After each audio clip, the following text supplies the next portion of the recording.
Muy buenas tardes, queridos amigos de Limón. Hoy los saludo desde la soleada y hermosa, cálida ciudad de Madrid, con el enorme gusto de compartir nuevamente con el doctor en Filología Clásica y catedrático emérito de la Universidad Complutense de Madrid, y que estoy segura que ustedes conocen muy bien, el profesor Antonio Piñero, para continuar con la entrevista que realizamos la semana pasada. Para los que nos vean por primera vez, estuvimos hablando de su último libro en editorial Trota, titulado Los libros del Nuevo Testamento, donde se ha editado y comentado a partir del orden en que fueron escritos y no siguiendo el orden del canon tradicional establecido desde el siglo IV. Es un placer, profesor, otra vez tenerlo aquí. Es un honor saludarlo nuevamente y conversar con usted. Bueno, pues yo encantado, realmente ya esperábamos este momento y adelante, yo estoy totalmente a su disposición. Así que con mucho gusto, saludos a todos. Muchas gracias, profesor. En el canon del Nuevo Testamento tenemos 4 evangelios canónicos. ¿Fueron estos los primeros? ¿Hubo otros evangelios anteriores que luego no entraron en el canon? ¿Qué pasa con los evangelios apócrifos? ¿Nos puede decir usted algo acerca del documento Q? Bueno, alguien diría que el documento Q es el quinto evangelio y como hay un consenso entre los eruditos estudiosos del evangelio Q en datarlo en torno al 50, y eso en su versión griega, es decir, que probablemente fue recogido en su primera versión en la lengua aramea de Jesús. Todo esto es hipótesis, ¿eh? Hipótesis. E hipótesis no es nunca una certeza. Pero bueno, como la gente está de acuerdo, y cuando digo la gente, hablo de estudiosos independientes, en un 95% aproximadamente en que existió, pues diríamos que hubo una suerte de no evangelio, que es una palabra técnica, y podemos hablar luego de esa palabra técnica, si es que ya no lo dijimos la vez pasada anterior, pero sí al menos lo que interesaba a los proclamadores de Jesús en el ámbito tanto de Siria, que podían ser paganos, pero de lengua aramea, como más tarde en griego en toda la diáspora del Mediterráneo oriental, es decir, la actual Libia, Chipre, Asia Menor, fundamentalmente. Bueno, entonces, yo digo, teóricamente pudo existir ese evangelio, pero yo no le llamaría evangelio, porque deberíamos y debemos, ya que no tenemos ninguna copia de Q, reservar ese vocablo técnico para aquellas producciones literarias de las cuales sí tenemos copia. Por tanto, yo diría que no. Entonces, a la pregunta, ¿hubo algún evangelio que fue luego más tarde declarado apócrifo porque no eran los 4 que conocemos? Respondo, probablemente no, sino que los 4 que conocemos, unidos con otros, eso sí, unidos con otros de los que podemos hablar, que son evangelios judeocristianos, esos 4 y otros más que sí se han perdido y que probablemente son posteriores a los 4 canónicos, al menos a Mateo, Marcos y Lucas, es decir, los llamados sinópticos, que se pueden ver en 3 columnas, yo diría que estos son los más cercanos a la vida de Jesús. Y otra cosa, usted me habla de evangelios apócrifos, y yo tendría que decir, y tampoco sé si ya lo he dicho o no, y si lo he dicho, perdónenme, que yo estoy convencido de que los evangelios apócrifos comienzan en el texto canónico. Fíjense que no digo del primer autor, sino canónico, es decir, el declarado sagrado de Mateo y de Lucas. Es decir, creo que no digo ninguna barbaridad si afirmo que Mateo 1 y 2, Evangelio de la infancia de Mateo, y Lucas 1 y 2 son tan tremendamente legendarios, tan discordantes, tan fantasiosos, que la hipótesis normal entre estudiosos independientes es que esos trozos de Evangelio que ahora leemos junto con Mateo y Lucas fueron añadidos a inicios del siglo II.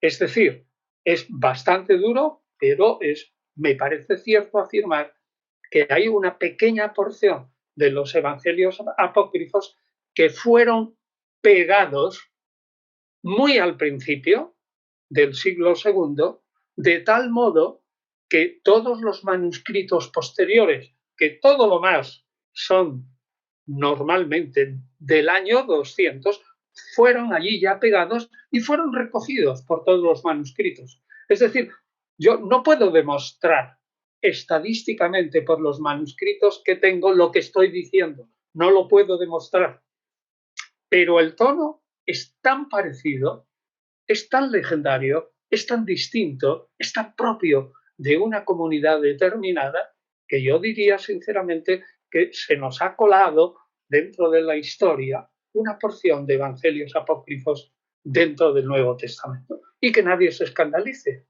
porque una cosa es canónico, es decir, la Iglesia acepta que de algún modo,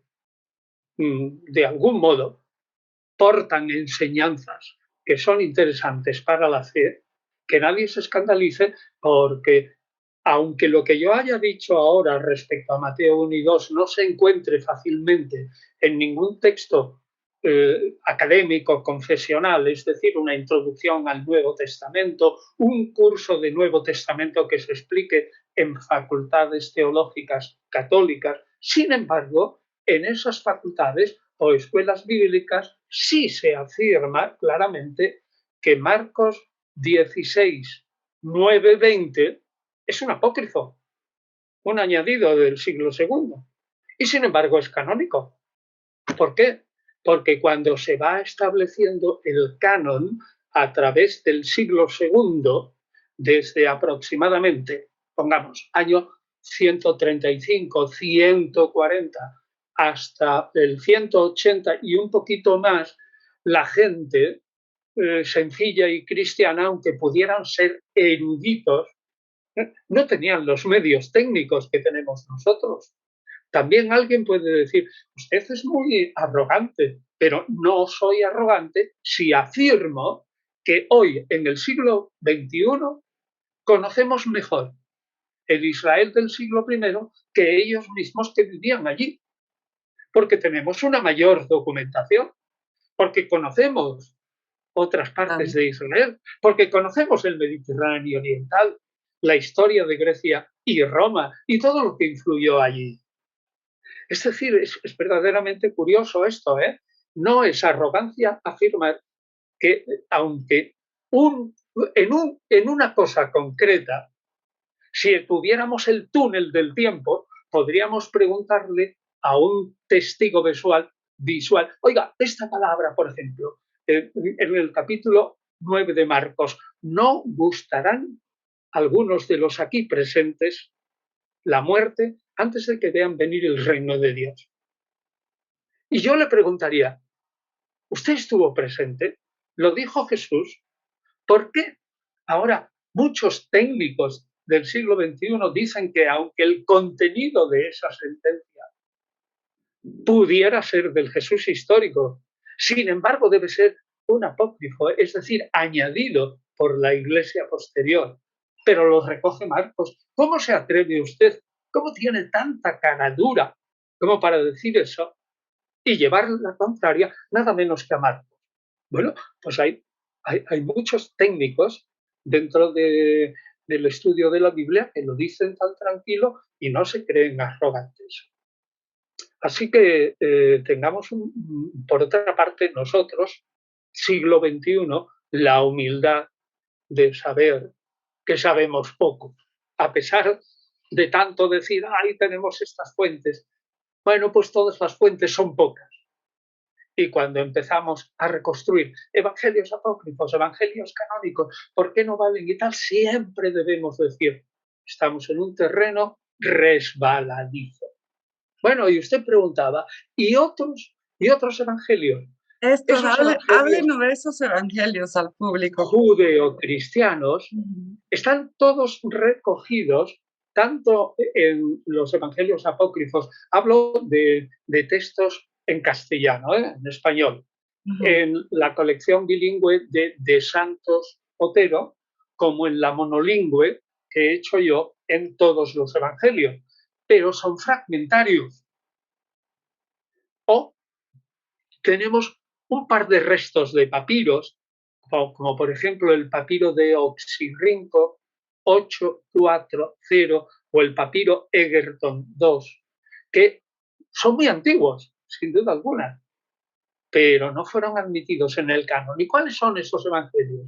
Pues como son fragmentarios, los conocemos por la cita de San Jerónimo, de Orígenes, de alguno más, Epifanio cita algunos trozos, pero la gente no se fía de Epifanio de Salamis, de Salamina. Es Salamina de Creta, no Salamina la que está cerca de Atenas. Pues ese señor también cita textos de evangelios de los ebionitas, evangelios de los egipcios, un evangelio de María que se ha perdido, evangelio de los nazarenos. ¿Y qué es lo que dicen en líneas generales esos evangelios? ¿Qué imagen de Jesús presentan? Pues una imagen mucho más parecida en algunos aspectos a la realidad, en el sentido de que presentan a un Jesús que es puramente humano. Y aunque también un poco arrogante, porque dice en el Evangelio de los Nazarenos, creo, si no me equivoco, porque estoy citando de memoria, cuando dice, bueno, ¿y tú por qué te fuiste a bautizar? Y da a entender, bueno, yo realmente no tenía pecado alguno, pero no tuve más remedio que hacerlo. O otro evangelio dice, vino el Espíritu Santo, me cogió por los cabellos y me llevó para bautizar. Es decir, ya empiezan a notarse episodios sobrenaturales que son mucho más ricos en esa sobrenaturalidad, si alguien me permite decirlo así, o sobre todo mucho más ricos en material legendario. Esos evangelios fragmentarios, repito, se leen en 5 minutos, o si quieren, en 10 minutos todos, porque son solamente restos pequeñitos, y los tienen conservados, repito, en De Santos Otero, en Lavac o en Edad, todos los evangelios, evangelio, capítulo o sección evangelios judeocristianos. Muchas gracias, profesor. En la antigüedad circulaba evangelios alternativos de Mateo que en realidad no eran más que versiones diferentes por caligrafías. ¿Cuál es su opinión acerca, por ejemplo, si pudiera pasar lo mismo con Marcos, cuál es su opinión sobre el Evangelio secreto de Marcos? Bueno, esa es una pregunta muy interesante. Pero dígame, ¿usted cómo entiende lo de evangelios alternativos? No, bueno, ¿Cómo lo más bien entiende? Porque eso es importante. como diferentes versiones debido a caligrafías distintas o con, Pero eso yo no lo con llamaría. variaciones muy pequeñas. ¿Y eso usted le llama alternativos? Bueno, yo creo que es un poquito fuerte. puede Porque ser un yo poquito llamaría, fuerte, sí. no se enfade conmigo, No, al contrario, usted no no se se vaya a enfade. enfadar conmigo. No, Digamos que porque versiones un poco diversas, un poco... bueno, pero poco diversas. Es que, claro, cada comunidad pequeñita tenía que copiar su propia copia. Y de ahí viene la tal cantidad de manuscritos que, a pesar de Diocleciano, que se dedicó a quemarlos todos, pues resulta que conservamos muchos, muchísimos. Y luego otros papiros también fueron conservados. Bueno, total, yo diría, una vez que queda claro que no son alternativos, sino que son copias de cada comunidad, vayamos al Evangelio secreto de Marcos. Yo diría que hoy ha perdido prácticamente todo su interés, que es un falso. Es un falso. Bueno, primero vamos a explicarle, cuando usted pregunta el Evangelio secreto de Marcos, ¿sabe la gente cuál es su contenido? No sé si todo el público sepa cuál es su contenido. Pero bueno, pues en el Evangelio de Marcos hay un episodio curioso, allá por el capítulo 8, cuando Jesús entra en Jericó y sale de Jericó. Y vamos, no hay apenas nada más que la curación del ciego de Jericó. Y entonces Morton Smith afirma que él había descubierto un monasterio, Satsabas, ¿no? en Egipto, que él no estaba estudiando, sino a Clemente de Alejandría. Y por casualidad encontró una carta dentro en el que Clemente decía que los basilirianos, es decir, una serie de herejes o cartografianos, resulta que tenían un evangelio que era secreto solo para ellos. Y cuenta que Jesús hace un milagro y entonces se le acerca una dama y le dice a Jesús que tiene un hermano pequeño, que está, o un joven, que está muy enfermo, que venga a casa y lo cure. Y entonces Jesús va a casa de esta dama y lo cura. Y luego resulta que pasa nada menos que una semana en esa casa enseñándole por la noche los misterios, o durante toda la semana, del reino de Dios. Y lo curioso es que, según Morton Smith, la carta de Clemente decía, bueno, esto es falso, porque además los carpocracianos habían añadido que Jesús, desnudo, gimnasia, estaba con ese jovencito desnudo. Caramba, eso es homosexualidad clara, ¿no? Y entonces dice la gente, caramba, ya tenemos aquí los colectivos LGTBI o los colectivos gays, dicen, pues tenemos aquí que a lo mejor Jesús era homosexual, ¿y por qué no? ¿No? Y entonces lo que ocurre, sin embargo, es que la investigación a base de estudiar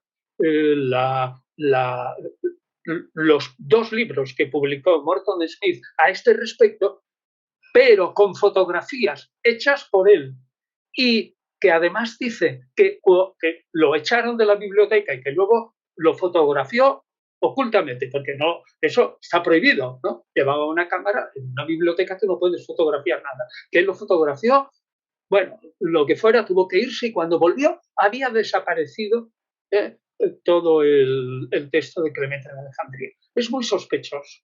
Y el argumento es que el texto de Marcos, según Morton Smith, no es absolutamente supermarcano.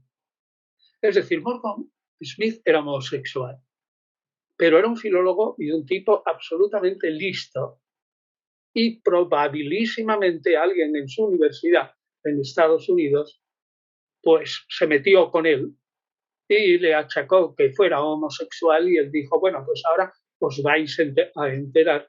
Y su venganza antes de morir fue presentar esto. Pero la duda está en que ese evangelio es demasiado marcano. Me explico. Si nosotros cogemos, tomamos un evangelio como el de Marcos, a base de leerlo una y mil veces y hacer estadísticas de palabra, y eso se ve en los comentarios, nosotros sabemos perfectamente qué frases son típicas de Marcos y cuáles no, son de la tradición. qué palabras utiliza Marcos y en qué proporción. Todo eso está estudiadísimo. Pues es que resulta que el Evangelio secreto de Marcos no es como el resto de Marcos, en el que se presenta un estilo marcano y luego un estilo tradicional que nada tiene que ver con Marcos, sino que todo es totalmente marcano y en las palabras de Jesús. Lo cual ha hecho especial inmediatamente que eso es un artificio. Y como todo se ha perdido, y como solo quedan unas fotografías, y como no podemos demostrarlo, y no hay ningún manuscrito, lo más probable es, y digo que es opinión común, que fuera una más que sutil y maravillosa, por otra parte, maravillosa venganza de Morton Smith, que dijo, os vais a enterar bien cuando yo me muera, seguirán estos libros en el mercado. Yo creo que estos libros son de 1973, desde hace mucho tiempo. Bueno, yo lo estudié y en Fuentes del Cristianismo, Tradiciones Primitivas sobre Jesús, tengo un capítulo sobre el Evangelio secreto de Marcos.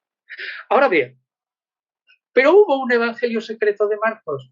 Pues si secreto no lo sé, pero hay gente entre los estudiosos, tanto confesionales como no, que afirman con sobradas razones que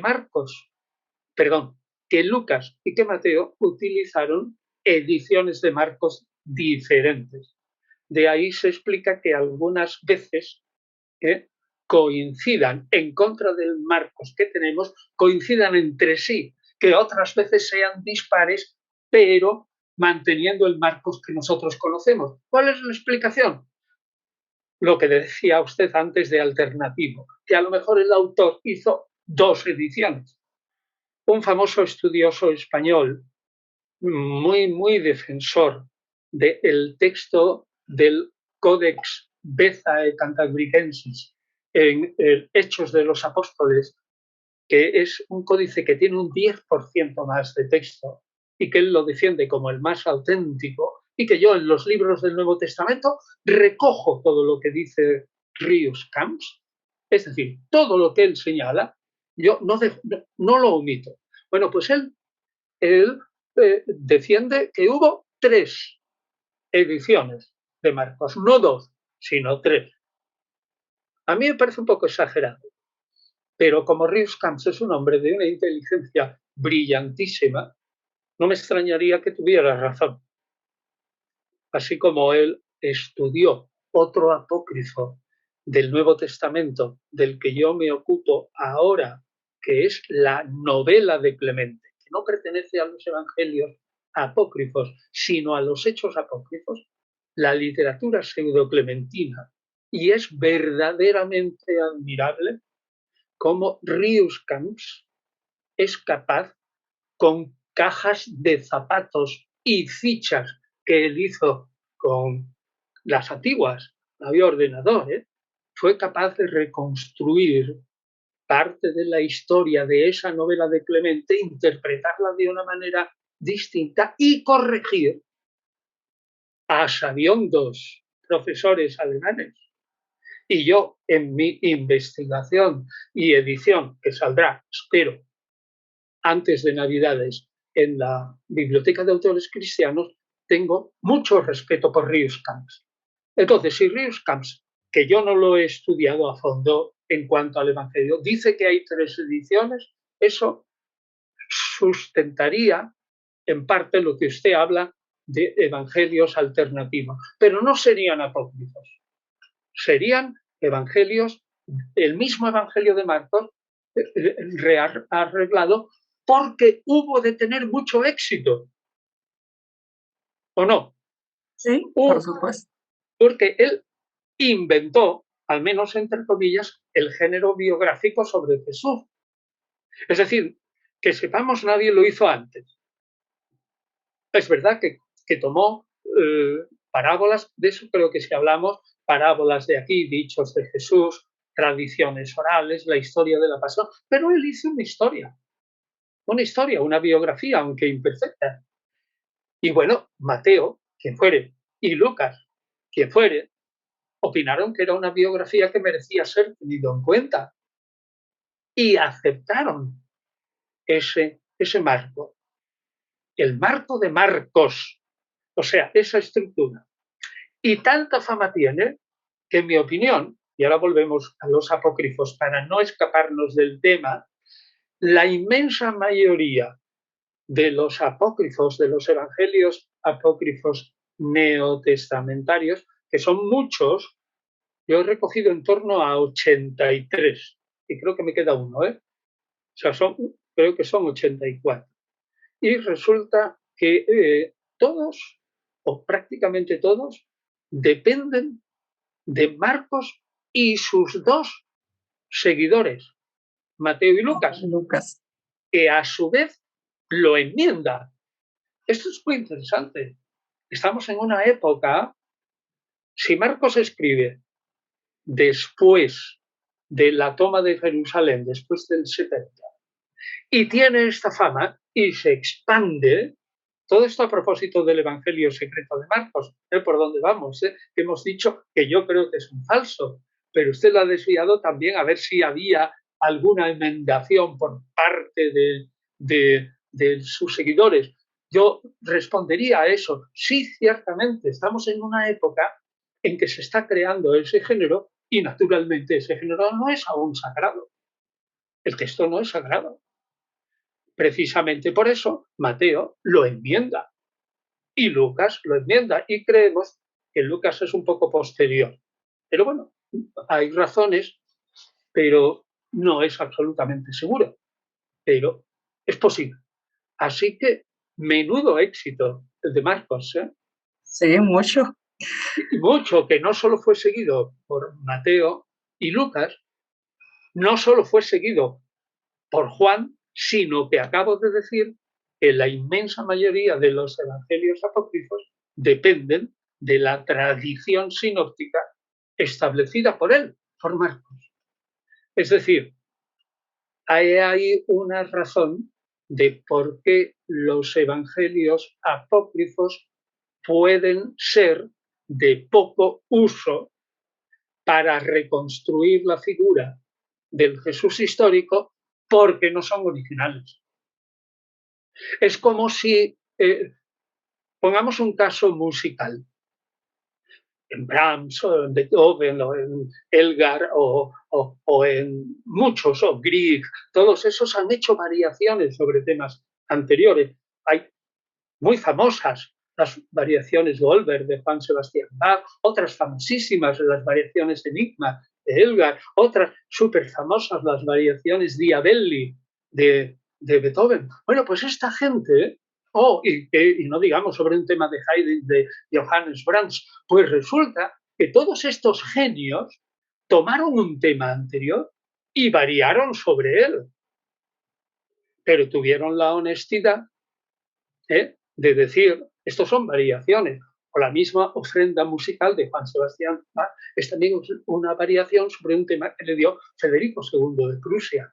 Es decir, que las variaciones es una cosa que ha existido siempre en literatura y en música, y por tanto es interesante saber que los evangelios apócrifos probablemente pertenecen a ese género musical, lo he comparado, de las variaciones, lo cual no quiere decir que los evangelistas apócrifos, entre comillas también, evangelistas entre comillas, o sea, los autores de los apócrifos, fueran gente tonta. Hombre, crédulos parecen los evangelistas de la infancia de Jesús, con las historias de los pajaritos que vuelan. Como el Evangelio de Tomás. Evangelio del pseudo Tomás, filósofo israelita. Hay que decirle Evangelio del pseudo Tomás, porque si decimos solo Evangelio de Tomás, alguno pensaría en el Evangelio de Tomás gnóstico, que en mi opinión es claramente son variaciones sobre un tema de los sinópticos. Creo que es la mejor explicación que puede darse del Evangelio de Tomás. Así que diríamos en resumen, y esto sí que importa a la gente, se le caería a la Iglesia como se dice en castellano muy castizo, todos los palos que sostienen su sombrajo, si resulta que la gente descubriera la verdadera imagen de Jesús histórico detrás de los evangelios apócrifos? Yo respondo rotundamente no. Y ya lo he dicho, la Iglesia peleó, los albores de la Iglesia católica romana, bueno, entonces era la única iglesia, la gran iglesia paulina del siglo IV, evidentemente ahí sí tuvo que pelear. ¿Por qué no quedan evangelios judeocristianos? Pues, ¿por qué quedan solo citas? Porque la Iglesia se ocupó en el siglo De IV destruirlos. o V de destruirlos, quemarlos o reformarlos o acomodarlos.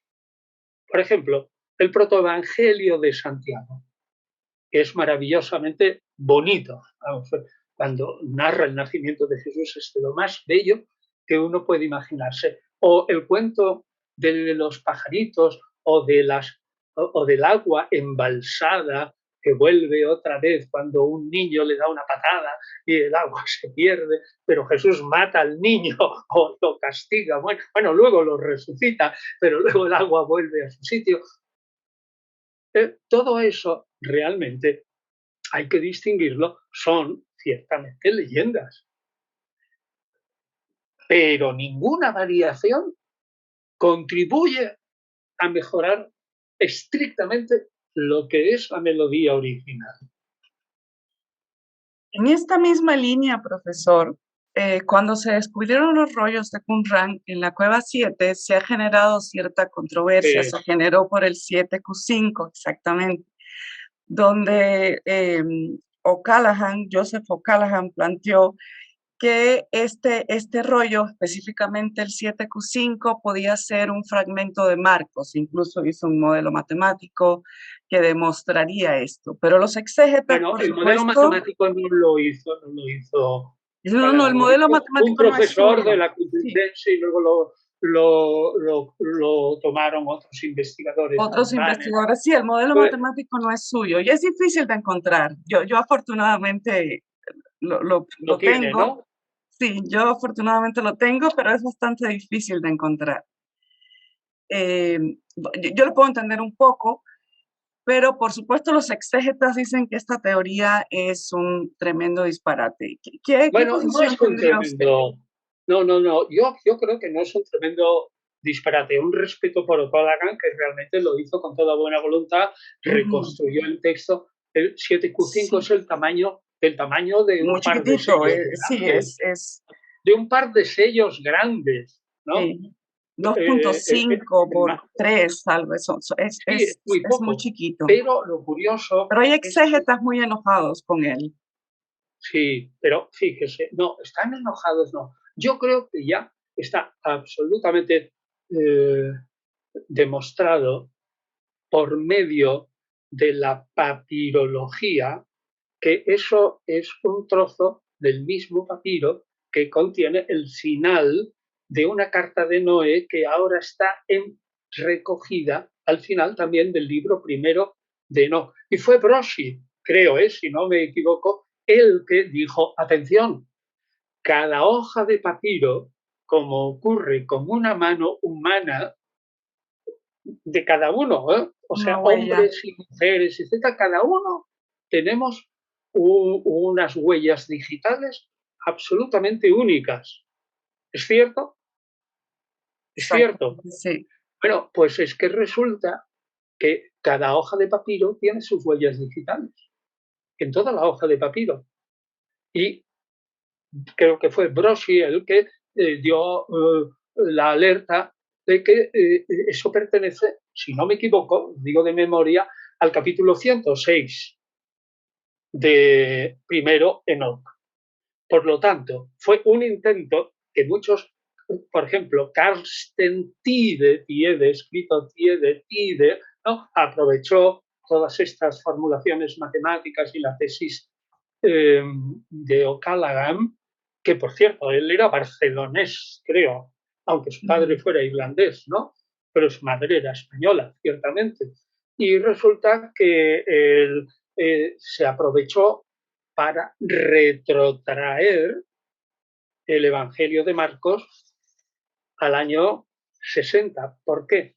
Porque sí sabemos con bastante seguridad que los textos de Corán fueron enterrados antes del 68. No cabe duda, porque los ejércitos de Vespasiano y luego Tito, que bajaban desde Galilea norte hacia el Mar Muerto de Jerusalén, acabaron con todo. Y antes fue cuando los habitantes de las hoy ruinas de Qumran metieron sus tesoros en las tinajas y se han conservado hasta 1947. Una maravilla, vamos, fantástico, fantástico. Eso cambiará muchísimo, aunque lentamente.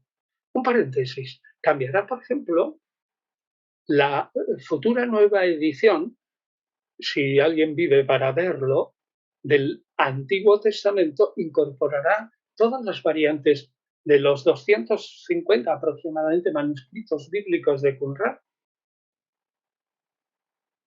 Y eso dará un aparato crítico texto nuevo y en algunos casos unas lecturas nuevas, absolutamente nuevas del Nuevo Testamento, que probablemente enriquecerán justamente no el texto hebreo que tenemos ahora, sino que el texto que subyace al texto griego hebreo que utilizaban los cristianos primitivos, que se llama la traducción al griego de los 70, cuyo texto hebreo es anterior al que tenemos nosotros como uso científico.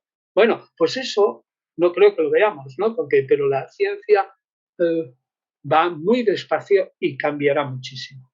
Pero, a propósito de 7Q5, como se ha demostrado que no es posible la tesis de O'Callaghan, aprovecho para decir, en contra de lo que opina mucha gente y en contra de lo que se dijo al principio por muchos investigadores grandilocuentes y que yo creo que empezaron a decir, ahora nos vamos a forrar con novedades, pues resulta que dijeron, en los manuscritos del Mar Muerto tenemos la historia oculta del cristianismo primitivo.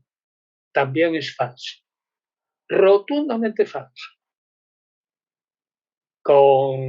Cuéntanos. Absolutamente demostrado. No hay nada cristiano en los manuscritos del Mar Muerto, entre otras razones, porque nosotros ya sabemos hoy que lo estrictamente cristiano prácticamente ni siquiera comienza con Pablo de Tarso, comienza después con los sucesores de Pablo de Tarso. Pablo no se convierte en ningún cristianismo porque no existía. Eso ya lo sabemos. Entonces, si Pablo muere en el 64, si se aniquila Qumran en el 68, si esos textos son algunos del siglo II antes de Cristo, ¿cómo pueden contener restos cristianos? Es que es imposible. Eso ya yo no sé si Limud ha dado algunas clases de Adolfo Reutemann. Sí, claro, muchas. Yo creo que sí, que es amigo mío desde hace 30 y pico años o 40, somos muy amigos. Y resulta que él es un experto espléndido en todas esas cosas. Sí, por supuesto, nos ha dado muchas clases. Pues es absolutamente claro que lo que dice Adolfo es lo que él recoge y lo recoge claramente de sin duda alguna, de lo que es la opinión común de los investigadores. No es un invento de Adolfo. Él presenta el estatus de la investigación. Bueno, entonces eso yo creo que a mucha gente le fastidia. Tanto que los evangelios apócrifos, que ya dije, fueron sin duda machacados, triturados o quemados o destruidos en el siglo IV o V. Pero una vez establecida bien la Iglesia, cuando a partir del siglo XVIII empezó Fabricius, un protestante, un teólogo protestante, se empiezan a editar los apócrifos del Nuevo Testamento, en concreto las ediciones que existen de los apócrifos de estos evangelios, muchas de ellas están publicadas por eclesiásticos, es decir, por la Iglesia. Si la Iglesia hubiera querido ocultarla, no hubiera publicado los evangelios, ¿no?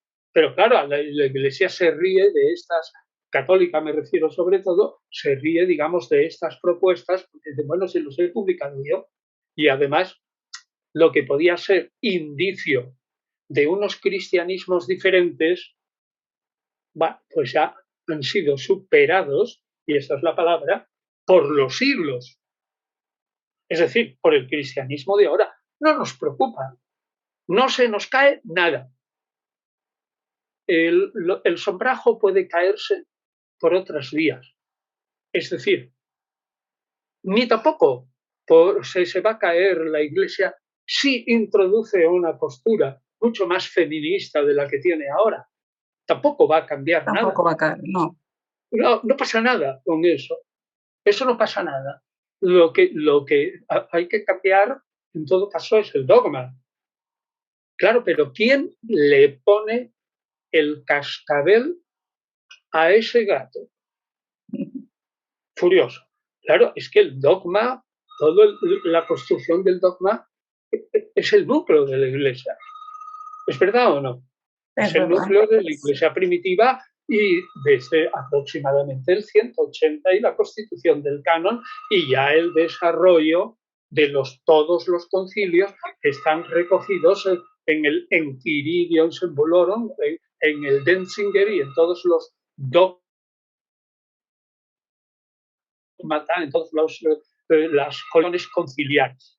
Bueno, pues entonces, claro, una solución podría ser, vamos a ver si arreglamos el asunto del dogma entendido simbólicamente.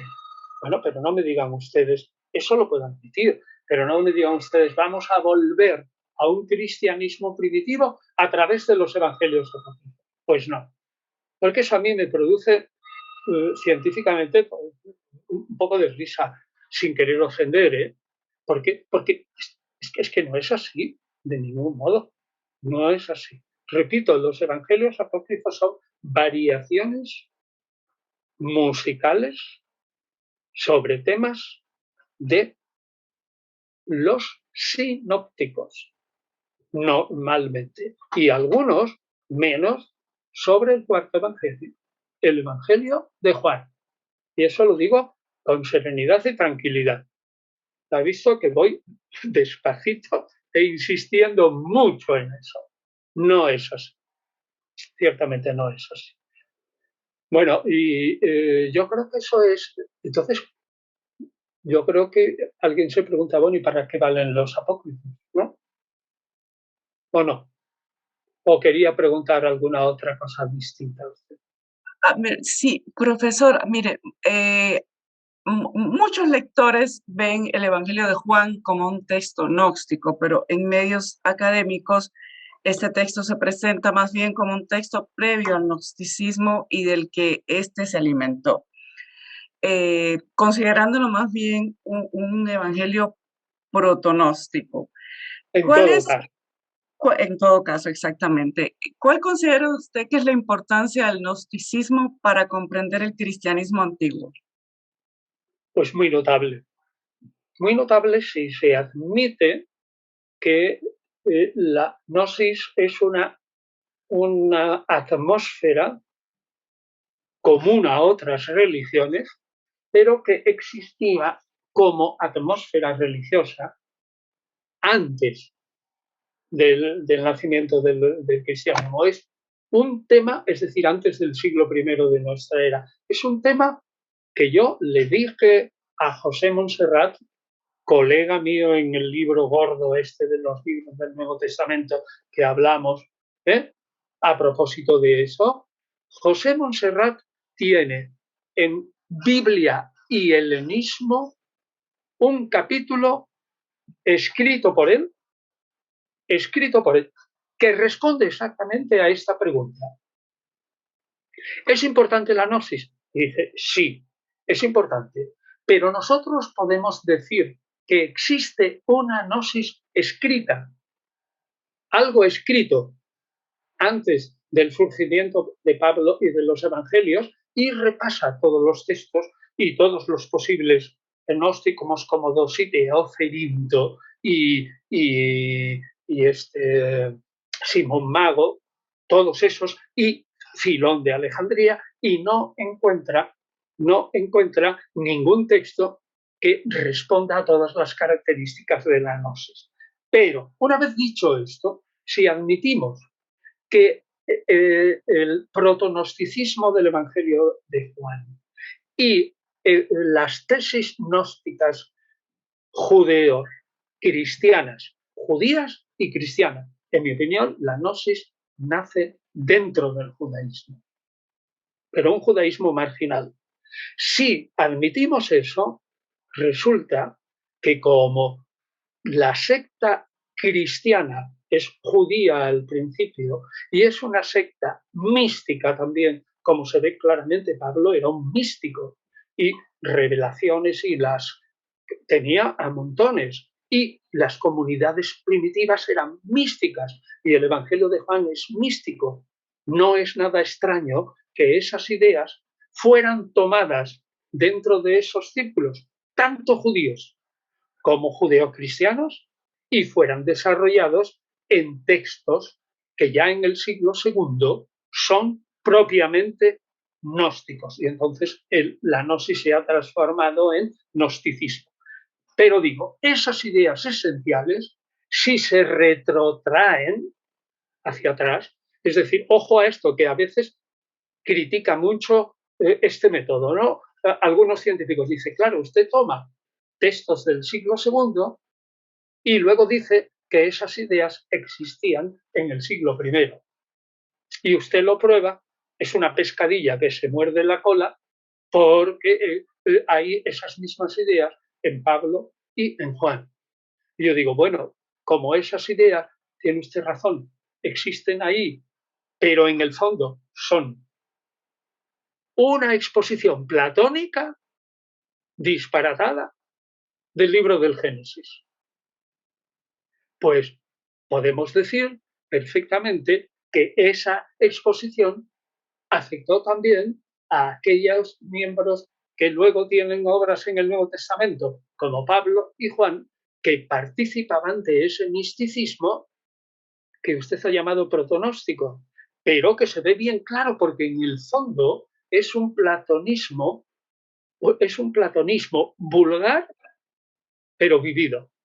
Es decir, un tipo místico que está convencido, y esto es la esencia de la gnosis, de dos cosas. Una, o de varias. Una, que él es algo más que un cuerpo. Que ese algo más que un cuerpo es una chispa divina que no se explica por lo material. Entonces, ¿por qué se explica? Pues porque participa de la naturaleza de la divinidad, del mismo modo que las ideas de este mundo no son más que un reflejo, mito de la caverna, que las ideas realmente existentes que están en el uno y el bien. Pero eso es platonismo puro. Y si yo lo aplico a mí mismo y sigo con la idea de antes, yo que tengo esa idea, como lo más importante dentro de mí es esa chispa divina, resulta que yo soy un personaje ajeno a este mundo.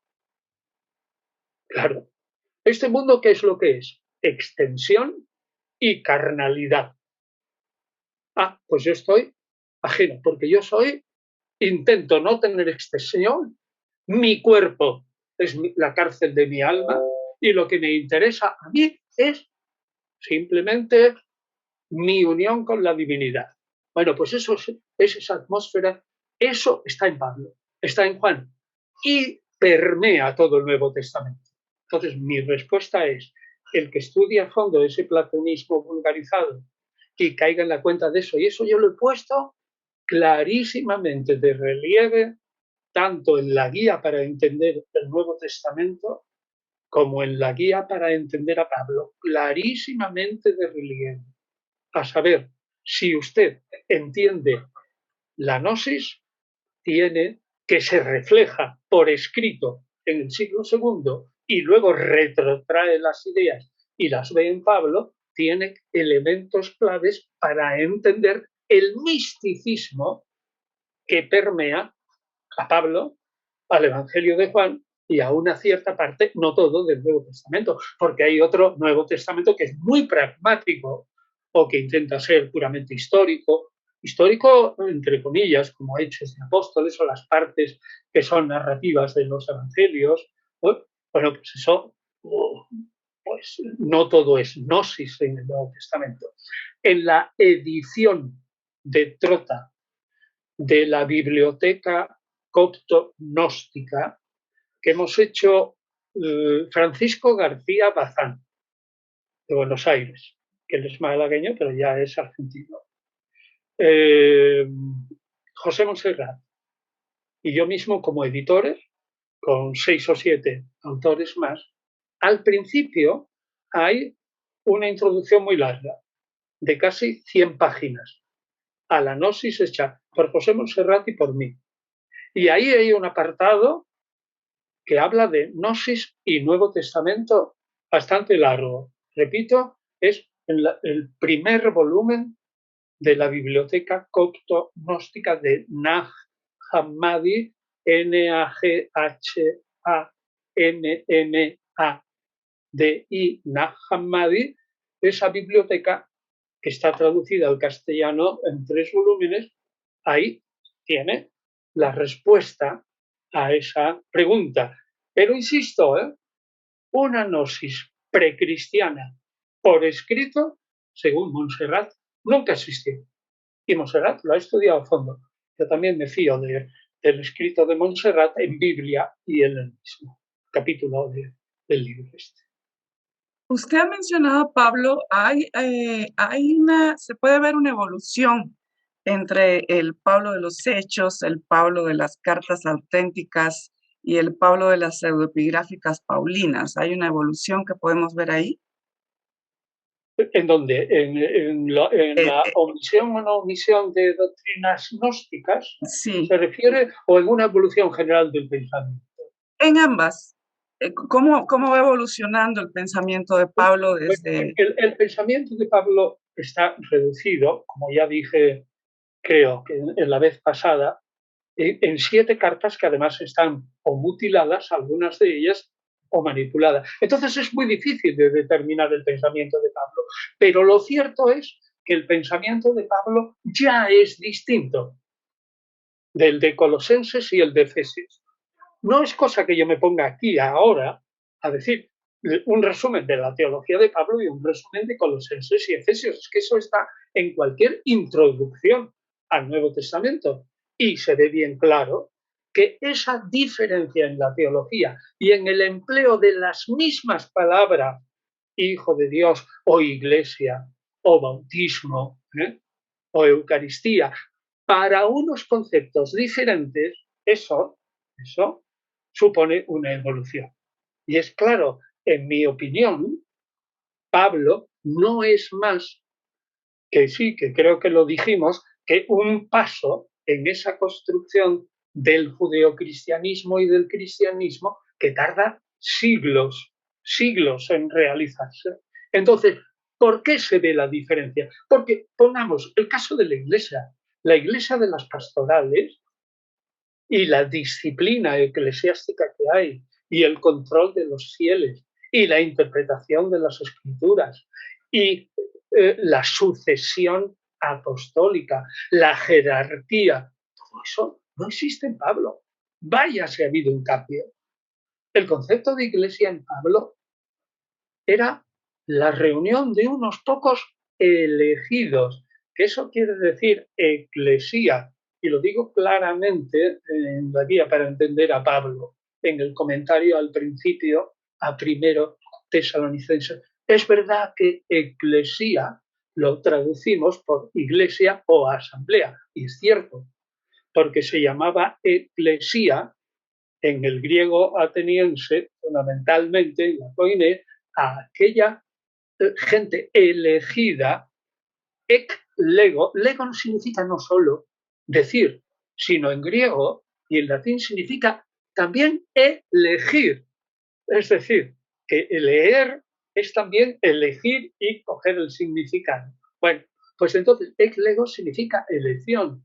Una eclesía para Pablo es una elección, un grupito de fieles que se pueden reunir en el campo, a la orilla de un arroyo, a orillas del mar, en la iglesia de un pobre, en la iglesia de una mujer rica o en la iglesia de un ricachón de pueblo. Da igual, pero es un grupo electo. Ahora, vea usted la eclesía, ya con obispos, con diáconos, con viudas, con órdenes, bien organizada de las pastorales, con la Eucaristía, no queda muy claro, pero desde luego con unas ciertas ideas del bautismo y de la penitencia. Tampoco tenemos el sacramento de la penitencia, ni mucho menos.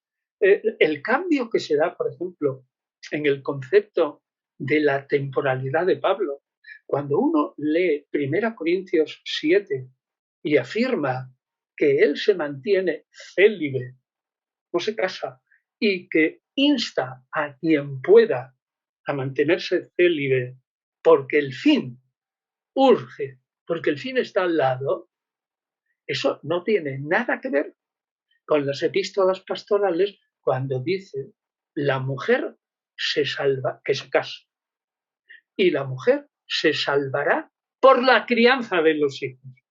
Por favor, es algo tan absolutamente inusitado en el pensamiento paulino que es el no va más, pero es así en todo. O sea que en el Nuevo Testamento se nota una evolución.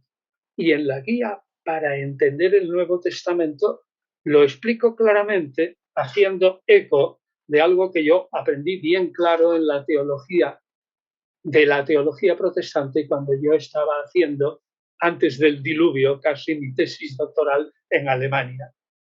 Allí toda la teología protestante, y lo tienen ustedes en las introducciones al Nuevo Testamento, bueno, pero es más bien, eso para quien pueda leer alemán lo ve clarísimamente y lo recojo yo en la guía, cuando hablan del früh, temprano, catolicismus, el frühcatolicismus, el protocatolicismo, el catolicismo temprano.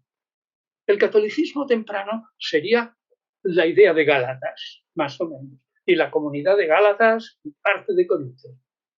Y el protocatolicismo, que es ya la iglesia jerarquizada, con los ministerios, con la devoción, con el dogma, con la penitencia, con la jerarquía, en la pastorales y otros más.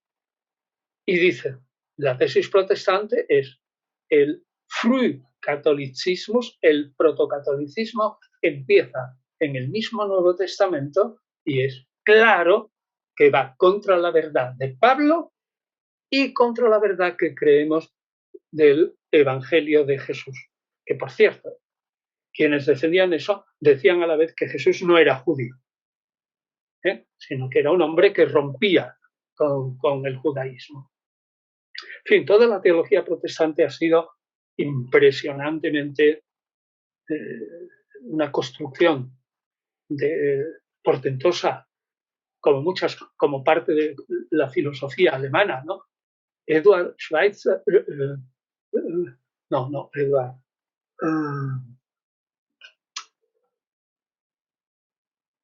El otro Schweitzer, el de la investigación sobre el Jesús histórico, decía claramente y con todo orgullo que la historia de la investigación sobre el Jesús histórico y toda la historia de la teología protestante del siglo XIX y del XX era una de las grandes proezas últimas de la humanidad. Bueno, pero también tiene unos errores tremendos. Yo creo que se equivocan en parte bueno, clarísimamente en la interpretación de Pablo y la negación de la judeidad de Jesús, que ahora ya está corregido, ha sido uno de los grandes errores de la teología protestante y el concepto de fe de Pablo y todo eso, Bullman y todo esto. Tremendo. Bueno, y se me va el nombre de Edward Schweitzer porque estoy trabajando en las Clementinas con Frankenberg, que tiene una edición del Siríaco de las Clementinas, y se la dedica a Edward Schweitzer, ¿no? Que es otro judío muy así. Y entonces, bueno, empiezan a bailar los nombres. Bueno, total, que se nota esa diferencia de una manera tremenda, absolutamente tremenda. Tremenda. Hay un gran cambio en el Nuevo Testamento, tanto como para producir lo que yo creo que es un cierto error de percepción de la teología protestante. Creo. Pero en fin, no sé, mi formación es alemana y en parte protestante, ¿no? Pero también veo los fallos desde dentro. Muy bien, profesor, muchísimas gracias. Ha sido una conversación interesantísima. Como siempre quedan muchísimas preguntas, pero las entrevistas y las conversaciones no pueden ser eternas. Es un placer aprender y conversar con usted, profesor. Muchísimas gracias. Bueno, yo encantado de hablar. No me lo paso mal hablando, ni me lo paso mal explicando aquello que siento, ya que no tiene tampoco mucho mérito porque a mí me gusta. O sea, yo lo paso bien. Bueno, No tiene nada como dedicar la vida a nuestras pasiones. Y además, si tenemos la capacidad de transmitirlas bien, de transmitir ese conocimiento como usted lo hace, pues todos salimos ganando, profesor. Pues encantado. Así Muchísimas gracias. y ya nos veremos otra vez. Seguramente, seguramente, Pero por deje supuesto pasar que un sí. poquito de tiempo para que yo me recomponga un poco del alud de entrevistas. Entrevistas, por supuesto. Gracias a Dios, como diría un buen creyente, gracias a Dios, que yo no lo soy, pero bueno, gracias a Dios ha provocado la salida de los libros del Nuevo Testamento. Sí, mire, ya yo cuento con el mío. Ya lo pude Claro. comprar. Ya, Llegué a ya Madrid, ya lo pude comprar. Llegué a Madrid, casi que me bajé del tren y salí a comprar mi libro. Por bueno, cierto, pues me acompañó a comprar el libro el doctor también, Pablo Torijano. Fuimos juntos. qué Pablo bueno. Antonio Torijano, sí. Bueno, sí. Pues nada, estupendo, muy bien. Que así se enteran también mis colegas de que el libro existe. Sí, sí, por supuesto que sí, profesor. Muchísimas gracias. Y a todos los amigos del IMUD, pues esperamos verlos pronto con otras entrevistas, con otras conversaciones y en un futuro, pues otra vez con el doctor Antonio Piñero. Muchísimas gracias. Encantado.